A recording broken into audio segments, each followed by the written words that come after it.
Request చేస్తున్నాం. Thank you.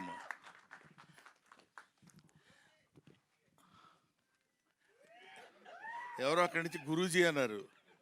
అంటే పూర్వాశ్రమంలో lecture అండి కదా, ఎవరో గురువు గారిని పిలిచారని ఆనందంగా ఉంది. అది ఒకటి. ఎంత అబద్ధం చెప్పాడంటే నాకు అసలేం రాదు, చాలా టెన్షన్గా ఉన్నాను, నాకేం మాట్లాడటం తెలియదని చాలా అద్భుతంగా మాట్లాడు. కూర్చో.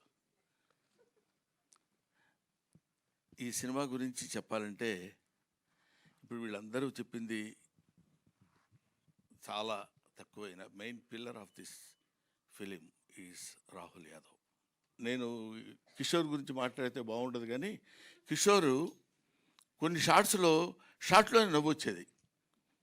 పర్టికులర్లీ రేపు మీరు సినిమా చూసిన తర్వాత నా ఫోన్ నెంబర్ ఎక్కడన్నా ఉంటే మీరు తీసుకుని నాకు చెప్పండి, నేను చచ్చిపోతానని వెళ్తాడు. మేము వెళ్ళకుండా ఊరుకుంటాం, నేను గౌతమ్ ఇద్దరు, విత్ అవర్ పర్మిషన్. ప్రొడ్యూసర్ గారు ఇది ఒక్కటి చెప్పకుండా ఉండలేకపోతున్నారు. నేను చచ్చిపోతాను అంటాడు మా ఇద్దరితో. మేము అలా చూసి ఊరుకుంటాం. మేము నేను చచ్చిపోవడానికి వెళ్తున్నాను నేను అంటాడు. వెళ్ళన్నట్టు చూస్తాం. లేదులే రూమ్లోకి వెళ్ళిపోయి హ్యాపీగా ఉంటాను అని చెప్పి వెళ్ళిపోతాడు. అక్కడ ఆ సీను బహుశా మేము 6 టేకులు ఏమో చేసినట్టున్నాం దానికి. ఎందుకంటే ప్రెస్ షాట్లో నేను అవుతూనే ఉన్నా. అది ఒక్కొక్కళ్ళకి ఇట్స్ గివెన్ టాలెంట్. అందరూ అద్భుతంగా యాక్ట్ చేసిన వాళ్ళు ఉన్నారు.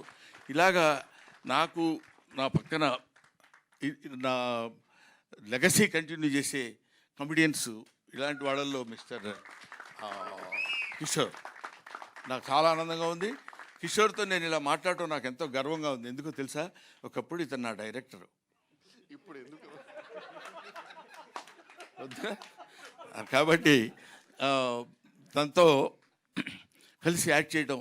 ఎందుకంటే నాకు గౌతమ్ మేము వీళ్ళంతా కలిసి ఉన్నప్పుడు ఎప్పుడు ఫ్రెండ్లీగా కూర్చొని సరదాగా మాట్లాడుకునే రోజుల్లో అలాంటిదే మనం అప్పుడు బిగినింగ్లో మనం దాన్ని ఏమంటారు అనౌన్స్మెంట్ వీడియో ఇచ్చినప్పుడు మా ఇంట్లో కలిసి కూర్చొని సరదాగా చేసినటువంటి వీడియో అది.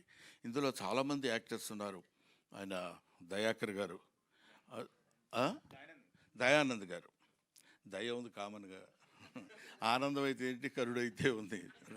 సో దయానంద్ గారు,